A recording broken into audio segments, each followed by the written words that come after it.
Apa kabar teman-teman? Sampai berjumpa lagi di channel YouTube Bicaralah Buruh. Kali ini kita akan mengomentari terkait dengan pernyataan dari Yusuf Kalla, mantan Wakil Presiden Indonesia, di mana Yusuf Kalla mengatakan bahwa banyak pekerja dari Cina, dari Tiongkok, yang kemudian bekerja di sektor pertambangan, khususnya adalah nikel, bahkan sampai dengan tukang las, itu berasal dari Cina. Saya kira ini sebuah pernyataan yang menarik, apalagi disampaikan oleh seorang yang punya pengaruh besar di negeri ini, seseorang yang pernah menjabat sebagai Wakil Presiden. Tentu saja pernyataan ini tidak bisa diabaikan begitu ya. Artinya bukan sebuah pernyataan yang asal lalu, bukan sebuah pernyataan yang hanya sekedar basa-basi, tapi ini memang satu kritik tajam yang disampaikan kepada pemerintah terkait dengan bagaimana pembangunan yang ada di Indonesia, pekerjaan-pekerjaan yang tersedia ternyata tidak dimanfaatkan sebesar-besarnya untuk ketersediaan lapangan pekerjaan bagi warga negara Indonesia. Kita tahu bahwa konstitusi kita menegaskan tiap-tiap warga negara berhak atas pekerjaan dan penghidupan yang layak. Itu artinya ketika pekerjaan adalah hak setiap warga negara, maka negara punya kewajiban untuk memastikan pekerjaan bagi tiap warga negara itu tersedia. Tapi apa jadinya kalau kemudian pekerjaan-pekerjaan yang tersedia itu tidak dimanfaatkan untuk sebesar-besarnya bagi rakyat Indonesia, tapi justru ada orang-orang warga negara asing yang kemudian dia bekerja di sektor-sektor yang notabene bisa dikerjakan oleh rakyat Indonesia. Ini satu hal yang saya kira penting untuk digarisbawahi. Hal yang kedua, bicara terkait dengan tenaga kerja asing, ini sebenarnya menjadi isu yang sudah berulang kali disuarakan oleh kaum buruh. Ini bukan soal bahwa kita membenci orang asing begitu, tapi ini adalah soal bagaimana perlindungan atau proteksi ketersediaan lapangan pekerjaan bagi warga negara Indonesia juga menjadi satu prioritas. Kalau kemudian pemerintah selalu mengatakan, bahkan membuat sebuah regulasi yang katanya adalah untuk menciptakan investasi asing, untuk mengundang investor datang, tapi kemudian apa jadinya kalau kemudian investasi yang datang itu, pekerjaan yang lantas tersedia dari investasi itu tidak dimanfaatkan untuk rakyat Indonesia. Mereka datang dengan membawa tenaga kerjanya dari negara asalnya. Lantas kemudian kita bertanya, siapa yang akan menikmati pembangunan seperti itu? Lapangan pekerjaan yang ada tidak juga bisa menyerap angkatan muda di Indonesia yang berlimpah ini. Dan apalagi pekerjaan-pekerjaan yang dikerjakan oleh tenaga kerja asing itu adalah pekerjaan-pekerjaan yang notabene bisa dikuasai dan dikerjakan oleh rakyat Indonesia. Ada memang satu hal pengecualian begitu ya, pekerjaan-pekerjaan yang memang diperbolehkan menurut aturannya menggunakan tenaga kerja asing, terutama adalah pekerjaan-pekerjaan yang memang secara teknis, secara skill warga negara Indonesia belum menguasai, atau belum banyak orang yang bisa menguasai terkait dengan teknologi yang dari tenaga kerja asing itu. Dalam hal yang demikian pun juga harus ada persyaratan yang ketat, misalnya harus ada ahli teknologi, ahli pengetahuan. Jadi si tenaga kerja asing yang bekerja tadi itu harus ada batasan waktunya dalam waktu tertentu, dan kemudian dalam waktu tertentu itu dia punya kewajiban untuk mengajari begitu ya, untuk memberikan transfer pengetahuan yang dia miliki, transfer teknologi yang dia punyai kepada warga negara Indonesia. Sehingga pada akhirnya nanti ketika pekerjaannya sudah selesai dalam rentang waktu tertentu, maka si orang Indonesia yang mendampingi si tenaga kerja asing tadi sudah punya kemampuan atau keahlian sama seperti yang dimiliki oleh si orang asing tadi.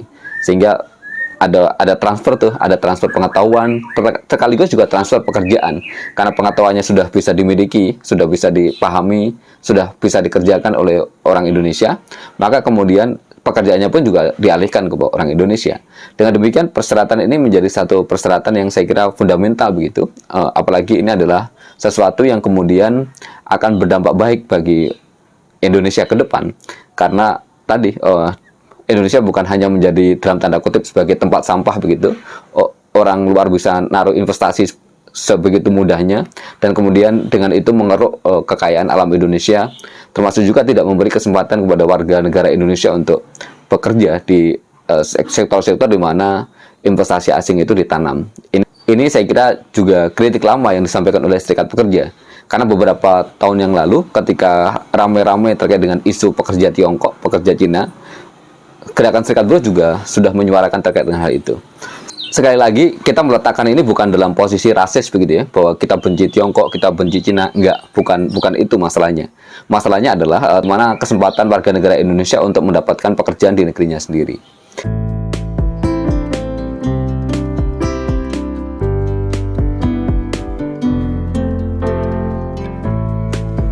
Dampaknya adalah orang-orang yang tadinya bekerja di sektor formal itu banyak yang kemudian bergeser di sektor informal.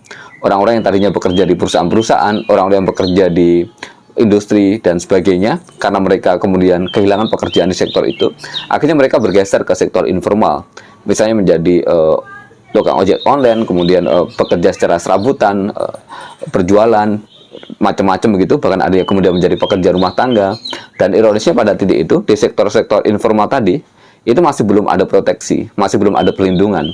Katakanlah ketika seseorang dia menjadi pekerja rumah tangga, itu belum ada regulasi yang secara khusus memberikan perlindungan kepada para pekerja rumah tangga. Bahkan RUU tentang perlindungan pekerja rumah tangga yang sudah bertahun-tahun didorong untuk segera disahkan, sudah bertahun-tahun diserukan oleh teman-teman untuk segera diundangkan, tapi kemudian hingga saat ini kita juga melihat UU itu masih mandek, belum ada kejelasan terkait dengan tindak lanjutnya. Ini kan menggambarkan bahwa betapa perlindungan terkait dengan para pekerja di sektor informal yang dia kemudian tergeser begitu ya dari sektor formal ini tidak cukup kuat begitu, dan apalagi ada kesan enggan dari pemerintah dan DPR untuk menuntaskan perlindungan bagi pekerja di sektor informal itu.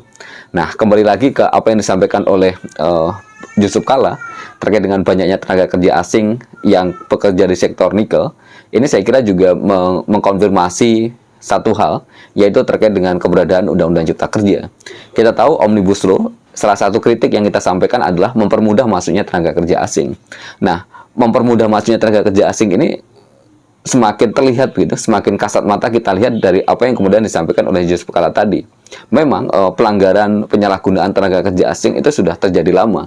Tapi kemudian yang dulu saja dengan regulasi yang kita anggap cukup ketat, dengan regulasi yang kita anggap cukup sulit bagi tenaga kerja asing untuk bisa masuk ke Indonesia, ini juga menjadi sesuatu yang bisa diterobos, menjadi sesuatu yang bisa dengan mudah diabaikan, disepelekan, dan kemudian banyak pelanggaran. Apalagi kemudian dengan regulasi yang sekarang yang tidak lagi berbasis perizinan, hal ini yang kemudian menjadi titik kritik kita, bagaimana regulasi terkait dengan pengaturan tenaga kerja asing menjadi longgar begitu. Nah, baru-baru ini kita juga mendapat kabar pemberitaan yang juga luas di media massa ini tentang visa second home visa, di mana second home visa ini memberi peluang orang asing untuk tinggal di Indonesia lebih lama, bahkan dikatakan sampai dengan 10 tahun. Nah, kita bisa melihat bagaimana kalau fasilitas second home visa ini diberikan, di mana orang asing bisa tinggal di negeri ini selama 10 tahun, maka tentulah ketika dia tinggal, itu tidak hanya sekedar tidur-tiduran, itu tidak hanya sekedar pelesiran begitu ya. Buat apa pelesiran selama 10 tahun? Dan memang tujuan yang disampaikan adalah supaya orang asing itu bisa berinvestasi di sini, menanamkan modalnya di sini. Itu artinya mereka bekerja begitu. Artinya mereka juga punya kesempatan untuk kemudian bekerja di sini dalam waktu yang relatif lama. Nah, pada titik ini memang apa yang disampaikan pemerintah terkait dengan harapan-harapan, terkait dengan kemungkinan-kemungkinan gitu ya, itu memang tinggi. Nanti dengan adanya second home visa itu akan membawa kebaikan, orang yang datang ke sini dia membawa uang dan kemudian dia mengembangkan usahanya dan kemudian lapangan pekerjaan tercipta. Tapi kemudian di titik itu ya itu hal-hal baik yang selalu disampaikan, karena memang tentulah setiap kebijakan pasti didukung di belakangnya narasi tentang kebaikan-kebaikan. Tapi pada saat yang sama sebagai gerakan kita juga melihat ada dampak buruk gitu, kemungkinan buruk yang bisa jadi timbul ketika kebijakan itu diwujudkan, ketika kebijakan itu diimplementasikan. Nah, dalam kaitan dengan hal itu, dalam kesempatan ini kita juga mengingatkan terkait dengan dampak buruk itu. Jangan sampai kemudian ketika second home visa itu diterapkan, banyak orang asing berbondong-bondong, maka kemudian dia akan menggeser pekerjaan-pekerjaan warga lokal yang saat ini ada, bahkan menggeser industri-industri rumahan, industri-industri kecil yang saat ini dikelola oleh warga negara Indonesia. Kita tahu misalnya mengambil contoh dari keberadaan minimarket, di mana keberadaan minimarket yang ditopang oleh modal besar di perumahan-perumahan penduduk itu mematikan begitu ya usaha-usaha kecil dari warga. Misalnya warung-warung kelontong menjadi tutup gara-gara minimarket yang menjamur di perumahan-perumahan warga itu. Nah, ini juga jangan sampai kemudian ketika second home visa memancing orang-orang dari luar untuk datang dan kemudian dia mengkooptasi, bahkan kemudian menyerobot begitu apa-apa yang sudah dijalankan, apa-apa yang sudah dirintis oleh warga negara Indonesia. Saya kira itu pandangan saya terkait dengan berita yang tersebar luas terkait dengan kritik Yusuf Kala tentang banyaknya warga negara asing yang kemudian bekerja di Indonesia dan mereka bekerja di sektor-sektor di mana tidak membutuhkan skill yang lebih. Artinya warga negara Indonesia atau orang lokal pun juga bisa mengerjakan apa yang mereka kerjakan. Bagaimana menurut teman-teman? Silahkan tulis pendapatnya di kolom komentar ya. See you.